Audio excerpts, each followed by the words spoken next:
சென்னையில் காலமான நாகாலாந்து ஆளுநர் இல கணேசன் உடல் தியாகராய நகரில் உள்ள அவரது இல்லத்தில் அஞ்சலிக்காக வைக்கப்பட்டுள்ளது. முதலமைச்சர் மு க ஸ்டாலின் உள்ளிட்டோர் நேரில் அஞ்சலி செலுத்தினர். இது தொடர்பான விவரங்களோடு இணைகிறார் செய்தியாளர் வேல்முருகன்.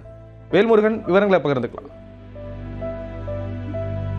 ஸ்ரீராம், குறிப்பாக இன்று மாலை சரியாக 6:23க்கு சென்னை அப்போலோ மருத்துவமனையில் அனுமதிக்கப்பட்டிருந்த நாகாலாந்தினுடைய ஆளுநர் திரு இல கணேசன் அவர்கள் சிகிச்சை பலனின்றி உயிரிழந்த நிலையில் தொடர்ச்சியாக அவருடைய உடல் தற்போது டி நகரில் இருக்கக்கூடிய அவருடைய இல்லத்திற்கு கொண்டு வரப்பட்டு பொதுமக்கள் அஞ்சலிக்காக வைக்கப்பட்டிருக்கிறது.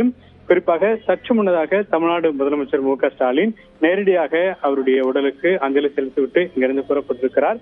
அதே போல பாஜகவினுடைய மூத்த தலைவர்கள் இந்த பகுதியில் தற்போது அஞ்சலி செலுத்தி வருகிறார்கள். குறிப்பாக பாஜகவின் தலைவர் நயினார் நாகேந்திரன், வானதி சீனிவாசன் உள்ளிட்டோர் எல்லாம் தொடர்ச்சியாக அஞ்சலி செலுத்தி வரக்கூடிய சூழல்ல அடுத்த கட்டமாக குறிப்பாக நாளை மாலை குறிப்பாக அவருடைய உடல் நல்லடக்கம் செய்வதற்கான ஏற்பாடுகள் திட்டமிடப்பட்டு வருகிறது. குறிப்பாக இந்த டி நகரில் அமைந்திருக்கக்கூடிய இல்லத்தை பொறுத்தளவிற்கு ஒரு குறுகிய பகுதியாக இருப்பதன் காரணமாக இந்த பகுதியிலேயே பொதுமக்கள் அஞ்சலிக்கு வைக்கலாமா அல்லது மாற்றிடம் வைக்கலாமா என்பது குறித்தெல்லாம் தற்போது ஆலோசனை செய்து வருகிறார்கள். குறிப்பாக பாரதிய ஜனதா கட்சியினுடைய தமிழ்நாட்டின் மூத்த அரசியல்வாதியும் குறிப்பாக தேசிய குழுவினுடைய முன்னாள் உறுப்பினராகவும் இல கணேசன் இருந்து வருகிறார். குறிப்பாக அவருக்கு தொடர்ச்சியாக இந்த RSS மூத்த தலைவராக கருதக்கூடிய நிலையில தொடர்ந்து தமிழ்நாட்டினுடைய பல பகுதிகளுக்கு RSS கொண்டு சேர்த்ததும் பாஜகவை கடைகோடிக்கு கொண்டு சேர்த்ததாகவும் தொடர்ச்சியாக அவருக்கு பாஜகவின் சார்பில் புகழ் வணக்கங்கள் தெரிவிக்கப்பட்டு வருகிறது.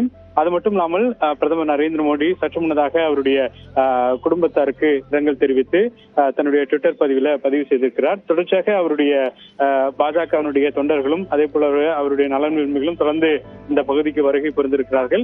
எனவே இன்னும் சற்று நேரத்தில் அதிகாரப்பூர்வமாக அவருடைய உடல் எந்த பகுதியில் நல்லடக்கம் செய்ய போகிறது, அதே போல மாற்று இடத்தில் உடல் அஞ்சலிக்கு வைக்கப்படும் என்பது குறித்தான அதிகாரப்பூர்வ அறிவிப்பானது வெளியிடப்படும் என்று தெரிவிக்கப்படுகிறது. ஸ்ரீராம், விவரங்களை வழங்கியதற்கு நன்றி வேல்முருகன்.